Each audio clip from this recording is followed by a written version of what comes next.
Sense of the word. Investigative journalists who look for the truth and tell the truth and then go on and educate people. And we've got one such person here.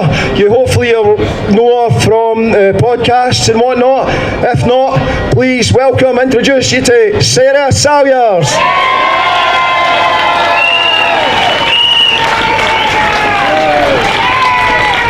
I'm really bad with these things, so if you can't hear, shout. Okay, how's that? Better? Okay. All right. I'm not here to tell you that Scotland is entitled to self-determination, because you know that, or you wouldn't be here. And I'm not here to tell you why it's more urgent than it's ever been to get out from under a corrupt, inhuman, rogue state, which has been killing our people for 300 years and is going to kill a whole lot more this winter. We know the what and we know the why, but the elephant in the room, the one our politicians aren't so clear on, the one we're all a wee bit nervous about, is how. How do we get out of this destructive, oppressive, tyrannical, killing union? Because the British establishment cannot afford to let Scotland go. Let's be really clear about that. There is no way that we are going to force them to surrender our country using their rules, on their playing field, playing their game. And here we are, just trying to get them to agree that we can play the game again.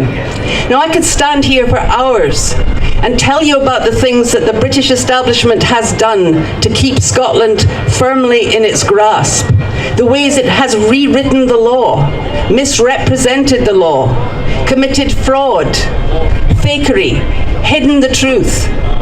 But I've got 5 minutes. So instead, I'm going to remind you what happened in 2014. This is our wake-up call. We want a referendum? Well, hang on. The referendum we had was conducted supposedly once in a generation, a binding referendum, and what happened? 2 weeks before the final vote, they broke the Edinburgh Agreement. And they promised in a vow that if Scotland voted no, it would get Devo Max, something close to federalism, and would be safely nestled into Europe. Then, all the way through, when the media should have been monitored to make sure it was 50-50, that people got both sides of the argument, what happened? We got more like 80-20 in favour of the union. On the day of the vote, there were no exit polls. The ballots were destroyed shortly thereafter. We collected evidence of rigging. A postal ballot that was impossible, and bags full of fake ballots that had been handed over by whistleblowers. We thought we could get a judicial review, but we couldn't, because this was an opinion poll. For all they said it was binding, it was a consultative referendum, and you can't get a judicial review for something that's just an opinion poll. And having rigged it, they told us that was it. We'd had our chips. That's what we get. Now that is what we're up against. When we start talking about a referendum, that's what we all have to be aware of. Even if they agree that we have the right to it, they'll never let us win it, or a plebiscite. So that's the bad news. The good news is that the British establishment's game is not the only game in town.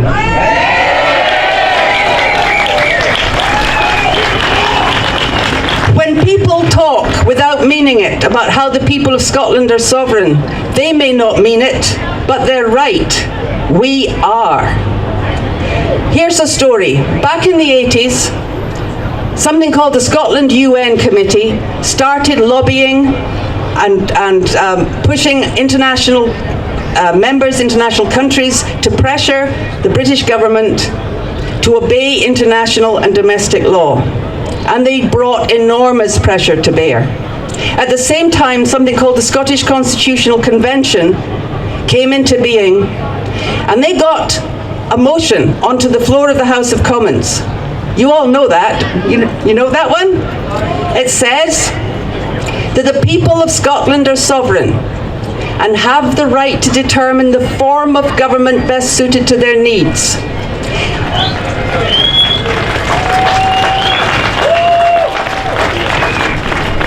Now here's a funny thing.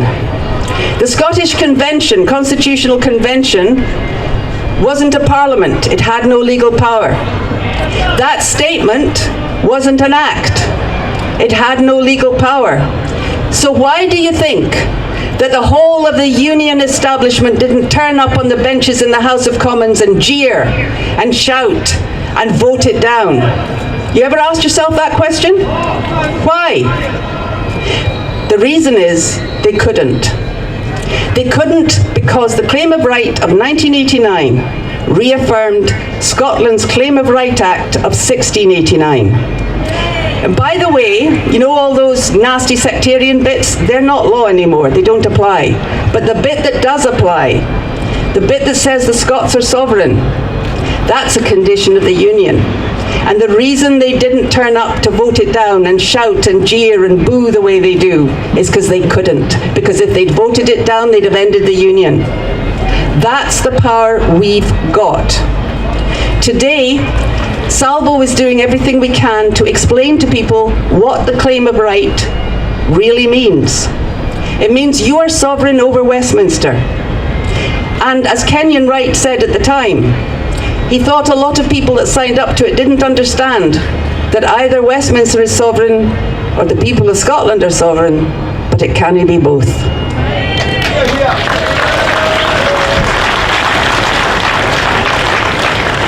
So what we're proposing to do is first make people across Scotland aware that it doesn't matter what party you support or if you support no party. As a Scot, you're sovereign.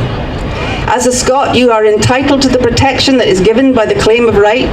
That is the only thing that got any progress, that got us devolution, because it is still law, and that we can do two things. We can make sure everybody in Scotland is demanding what we have a right to, and all that comes with it, and we can launch an international campaign. We're doing that too. If you haven't done so, sign up to Liberation Scot. You might have to try 10 times. Just keep trying. We're going to get a movement together that can go to the UN and that can get a final ruling. Is Scotland a colony? Or is Scotland a nation in a voluntary political union with a right to all the terms and conditions that were agreed, which includes the right to determine the form of government best suited to our needs? That is law. And it only requires that we go outside the Westminster system, that we form this movement, that we inform our people, and most of all, that we come together. Because sovereignty means all of us. It doesn't mean SNP or Alba or Green or Liberal or Labour. It means all of us.